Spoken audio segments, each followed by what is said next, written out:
नमस्कार साथियों, मैं बीरेंद्र सिंह रावत एक नए वीडियो के साथ आपसे मुखातिब हूं। आपको याद होगा कि 19 मार्च को इसी चैनल पर मैंने एक वीडियो डाला था। उसमें मैंने बताया था कि अंतर्राष्ट्रीय मातृभाषा दिवस के मनाए जाने की कहानी क्या थी। उसमें मैंने बताया था कि पाकिस्तान के द्वारा पूर्वी पाकिस्तान पर उर्दू को थोपने से उस समय के पूर्वी पाकिस्तान और आज के बांग्लादेश में कितना ज़बरदस्त विरोध प्रदर्शन हुआ, जिससे दुनिया के नक्शे पर बांग्लादेश नाम का एक नया देश उभर गया। इधर भारत की केंद्र सरकार पर एक बार फिर से आरोप लग रहा है कि वह दक्षिण भारत के राज्यों पर हिंदी को थोप रही है। ताज़ा मामला यह है कि the Food Safety and Standards Authority of India ने दूध के प्रोडक्ट्स बनाने वाली संस्थाओं और कोऑपरेटिव्स को एक चिट्ठी लिखी है। इस चिट्ठी के बाद दक्षिण भारत के अलग अलग राज्यों में खलबली मची हुई है। मामला इस बात से जुड़ा हुआ है कि मिल्क प्रोडक्ट्स पर उस प्रोडक्ट का नाम हिंदी में लिखा जाए। केंद्र सरकार की कोशिशें लग रही हैं कि अंग्रेज़ी को हटाकर हिंदी को स्थापित किया जाए और इसी क्रम में स्थानीय भाषाओं को भी हाशिए पर धकेला जाए। यहाँ पर मैं एक बात की तरफ आपका ध्यान आकर्षित करना चाहता हूँ। यह मेरे हाथ में दिल्ली में जो मदर डेयरी है उसकी दूध की थैली है, और अगर आप देख सकें तो इसमें सारी सूचनाएं अंग्रेज़ी में लिखी हुई हैं। इसमें लिखा है toned milk mother dairy 3% fat, और इसके अलावा इसके जो है इसको घुमा के देखें तो इसमें सारी की सारी सूचनाएं जो है अंग्रेज़ी में लिखी हुई हैं। लेकिन जो अलग अलग एजेंसियों को जो कोऑपरेटिव्स हैं उनको चिट्ठी गई है केंद्र सरकार की तरफ से, केंद्र सरकार के एक विभाग की तरफ से, उसमें ये कहा गया है कि वहाँ पर अंग्रेज़ी को हटाकर हिंदी लिखनी है और ब्रैकेट में वहाँ की जो स्थानीय भाषाएं हैं उसमें उस मिल्क प्रोडक्ट के नाम लिखने हैं। तो ये अजीब सा विरोधाभास है जो हमको दिखाई दे रहा है। यानी दिल्ली में तो अंग्रेज़ी चलेगी, लेकिन दक्षिण भारत में अंग्रेज़ी को अपदस्त करके उसकी जगह पर हिंदी को लाने की कोशिश हो रही है।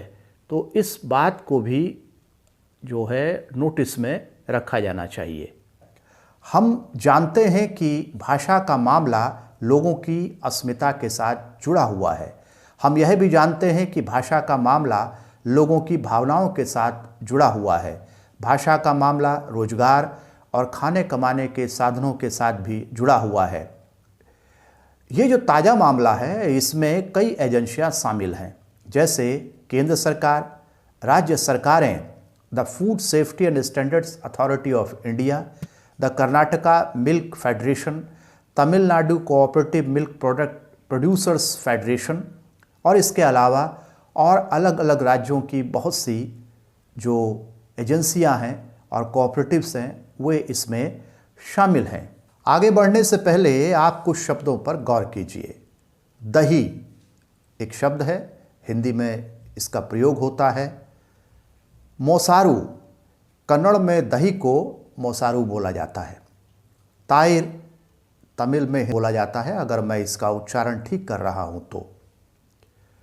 The Food Safety and Standards Authority of India ने अपनी चिट्ठी में और भी राज्यों में चलने वाले शब्दों का जिक्र किया है।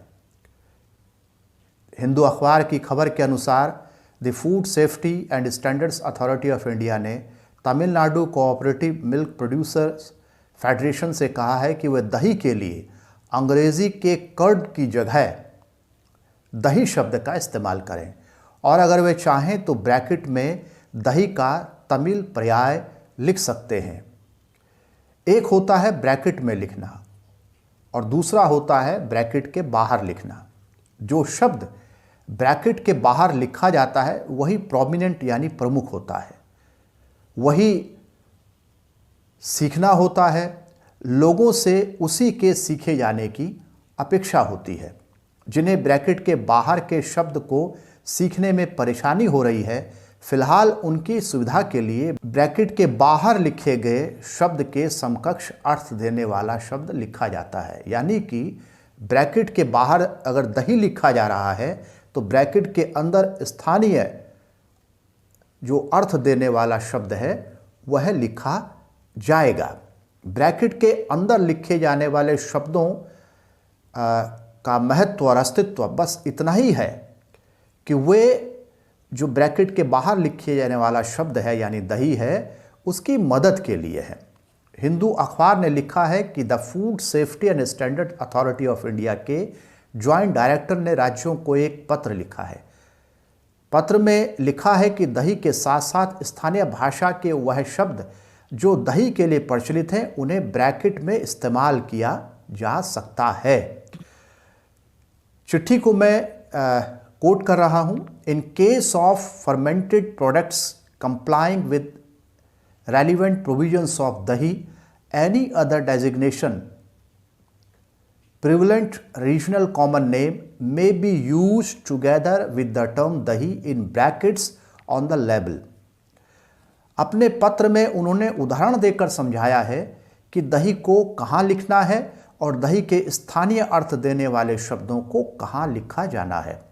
उनके उदाहरण से ये बात साफ है कि दही मुख्य रूप से सभी राज्यों में बिकने वाले दही के पैकेट के ऊपर दिखाई देगा। उन्होंने अपने पत्र में जो उदाहरण दिए हैं वह आपको अपनी स्क्रीन पर दिखाई दे रहे होंगे। चिट्ठी में कई राज्यों के उन शब्द को लिखने का तरीका बताया है जो वहाँ पर दही नामक वस्तु के लिए उपयोग में लाए जाते हैं। मुझे इस बात की जानकारी नहीं है कि क्या ऐसा कोई पत्र गुजरात या महाराष्ट्र में भी गया है या पंजाब में या उत्तर पूर्व के राज्यों में।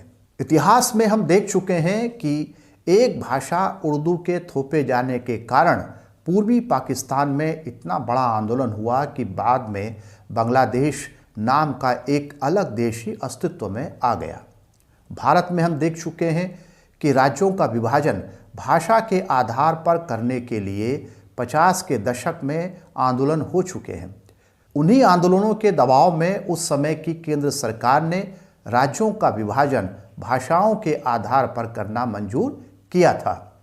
हम देख चुके हैं कि दार्जिलिंग के इलाके में बंगाली और अंग्रेजी को थोपे जाने के खिलाफ आंदोलन हुआ और वह आंदोलन एक अलग गोरखालैंड की मांग में तब्दील हो गया। दार्जिलिंग कभी नेपाल का हिस्सा रहा, कभी सिक्किम का और अब पश्चिम बंगाल का हिस्सा है। लेकिन अलग अलग समय में यहाँ के नेपाली लोगों पर अलग अलग भाषाएं थोपी जाती रहीं। सन 1900 से ही दार्जिलिंग के लोग अपने लिए एक अलग राज्य की मांग करते रहे। उनकी उस मांग के केंद्र में भाषा का सवाल प्रमुख था। 1961 में नेपाली को पश्चिम बंगाल की छठी राजभाषा के तौर पर मान्यता मिली और आखिरकार 20 अगस्त 1992 को भारत सरकार ने नेपाली भाषा को संविधान की 8वीं अनुसूची में शामिल कर लिया। इस बात पर और विस्तार से जानने के लिए आप वैशाली श्रॉफ की किताब के उस अध्याय को पढ़ सकते हैं या पढ़ सकती हैं जो इस समय आपकी स्क्रीन पर दिखाई दे रहा है। इसलिए भाषाओं के मामले में सरकार और उसकी एजेंसियों को बहुत संभल कर संविधान सम्मत काम करने की ज़रूरत है। संविधान में राज्यों को हक मिला हुआ है कि वो अपने लिए भाषाएं खुद तय कर सकें। भारत के सामने अनेक चुनौतियां हैं, इसलिए भारत को चाहिए कि वह अपनी ऊर्जा और अपने संसाधनों को उन चुनौतियों से निपटने और उनका हल ढूंढने में लगाए, न कि बैठे बिठाए एक नई चुनौती पैदा कर ले। आज के वीडियो में इतना ही। अगर आपको यह वीडियो पसंद आता है तो मेरी आपसे रिक्वेस्ट है कि इसे लाइक, शेयर और सब्सक्राइब करें। एक घंटी जैसी आकृति होगी उसे दबाएं ताकि नया वीडियो आने पर आपको उसका नोटिफिकेशन मिल जाए। मिलते हैं अगले वीडियो में, तब तक के लिए नमस्कार।